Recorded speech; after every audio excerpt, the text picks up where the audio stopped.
Nosso estudo de hoje está no Evangelho, não, na primeira epístola de João. Primeira epístola de João, capítulo 2, versículo 6. Aquele que diz permanecer nele deve também andar como ele andou.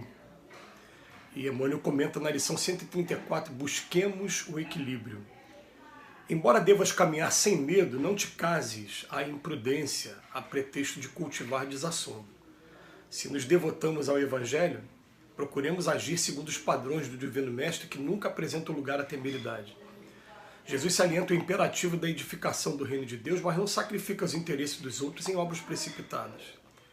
Aconselha a sinceridade do sim, sim, não, não, entretanto não se confia à rudeza contundente. Destaca as ruínas morais do farisaísmo dogmático, todavia rende culto à lei de Moisés.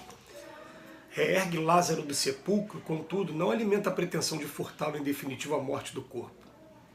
Consciente do poder de que se acha investido, não menospreza a autoridade política que deve reger as necessidades do povo e ensina que se deve dar a César o que é de César e Deus o que é de Deus. Preso e sentenciado ao suplício, não se perde em bravatas labiais, não obstante reconhecer o devotamento com que é seguido pelas entidades angélicas.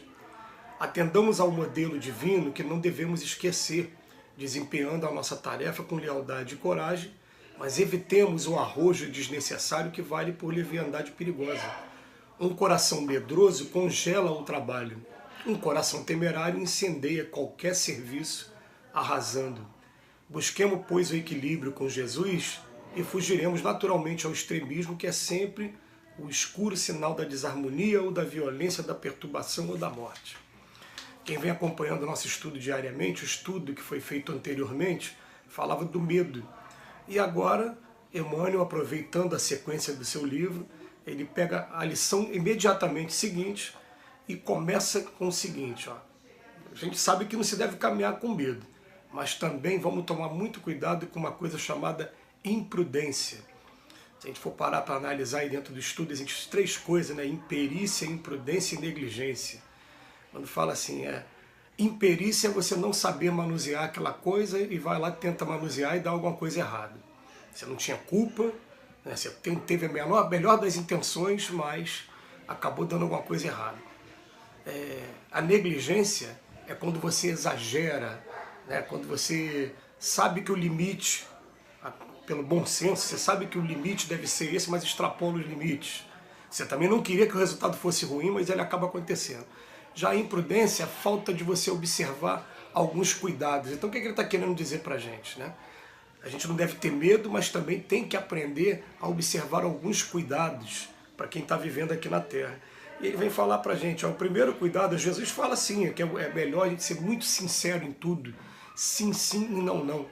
Principalmente aprender na hora certa a dizer não. A gente precisa muito aprender a dizer não também, né? Mas depois ele vem falar para a gente, olha, tem coisas que a gente é obrigado a seguir aqui sim. Então vamos observar esses cuidados, vamos tentar adaptar para os nossos dias, que é muito bonita a lição, é muito profunda e muito conveniente para a gente.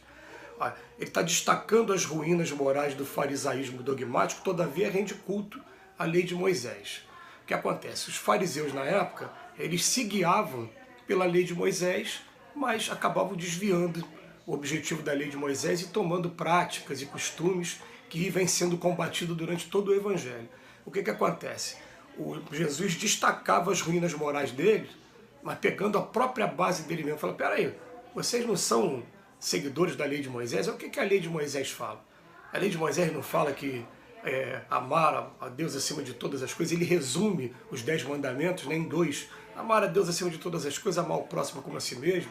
Moisés não tem nada de errado não, vocês que estão tomando um caminho equivocado. Então, partindo daquilo que eles já tinham, ele começa a explicar, porque, na verdade, quando a gente vai estudar a doutrina espírita, a gente vai ver assim, o que a doutrina espírita tem de diferente da moral do Cristo? Nada. A única diferença que os espíritos dizem é que, durante muito tempo, os ensinos do Evangelho ficaram sob parábolas, ficaram com véus em cima, e a intenção é tirar o véu para que a gente possa adaptar para os nossos dias e para que a gente possa estar tendo proveito, e não fazer uma leitura como se fosse um mero romance ou objeto de curiosidade. O Evangelho tem que mexer com a gente, tem que promover uma mudança, né? uma iniciativa de mudança de comportamento. Então, ó, depois ele fala, ó, reergue Lázaro do sepulcro, naquele momento em que a ciência hoje comprova, ele estava em coma, estado de coma, não estava morto, morte física, porque não tem como você trazer ninguém da morte física de volta para o corpo. Mas fala para ele, ó, mas não se furta em definitivo para a morte do corpo, não. Depois chegou o momento, Lázaro teve a morte normal como todo mundo, porque Jesus não veio revogar a lei, ele veio para cumprir a lei. Depois ele bota, mesmo consciente do poder que ele se achava investido, ele sabia que tem a importância dos políticos, das autoridades, regendo as cidades, mesmo com os defeitos que são concernentes a nós homens, ainda nos dias de hoje, a gente tem autoridade e se não tivesse ordem, a gente estava perdido por aí. Então precisa ter uma organização mínima. É por isso que todas as vezes que se teve a pretensão de dar liberdade total ao homem, percebeu em pouco tempo que essa liberdade ela pode fazer muito mal, pode ser muito nociva. Então se estabeleceu uma regra mínima. Pera aí, ó, se você extrapolar nisso aqui vai ter consequência, vai ter sanção. Foi assim toda a história da humanidade. A anarquia, na verdade, né, que teve lá na Revolução Francesa, por exemplo, chamada de liberalismo, logo depois teve que ter a intervenção do neoliberalismo. O Estado teve que intervir, sim, em algumas coisas. Tentaram limitar a atuação do Estado, para dar liberdade para o homem, pelo menos na primeira etapa da Revolução Francesa, né? Liberdade, igualdade e fraternidade. Né? Então o que acontece? A gente tem autoridades.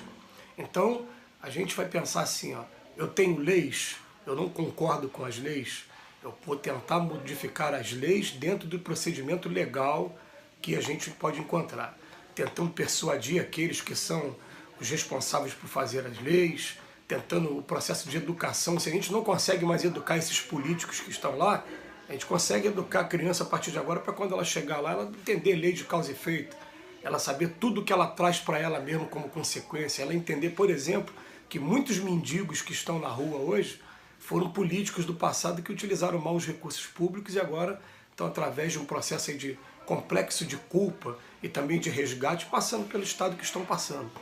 Então, né, a gente aprender a responsabilidade mais, entender, a gente tem que aprender a dar a César o que é de César e a Deus o que é de Deus. Eu me lembro com muito carinho do Chico Xavier, quando o Emmanuel falava para ele, ó, você está num lugar que tem leis, você deve obedecer todas as leis. No programa Pinga Fogo tem até um momento curioso que ele vai contar sobre o pai dele, que era vendedor de loteria. Ele fala que comprou, em homenagem ao pai dele, bilhete de loteria. Emmanuel vem no ouvido dele, dá um puxão de orelha e ele fala assim, na hora, ao vivo, na frente de todo mundo, como se estivesse falando com o Emmanuel, né? Fala, mas peraí, a loteria esportiva é legal, é aprovada pela lei, eu não estou fazendo nada fora da lei, não. Estava seguindo as leis daquela época. Preso e sentenciado, depois ele não se perde em bravatas labiais, né? Não obstante reconheceu o devotamento com que é seguido pelas entidades angélicas. Não perdeu tempo, ele respeitou, falou, agora chegou o meu momento, tá bom, os espíritos estão aqui do meu lado também, me ajudando, e ele também por si só tinha uma capacidade, né, maravilhosa, é o maior representante de Deus aqui na Terra. Eu acredito até que não tenha sentido todo aquele sofrimento que a gente pensa que sentiu, Deus não ia fazer isso com seu filho dileto, até porque quando a gente para ler livros, por exemplo, como Ave Cristo, como os romances de Emmanuel, como Há 2000 anos, né, ele vai falar da Lívia, da esposa do Públio Lentulus, fala que ela era uma cristã convicta que quando ela foi entregue aos leões, antes do leão dar a primeira mordida, ela já foi retirada do corpo, já estava abraçando Jesus, e o que estava sendo estraçalhado ali era o corpo.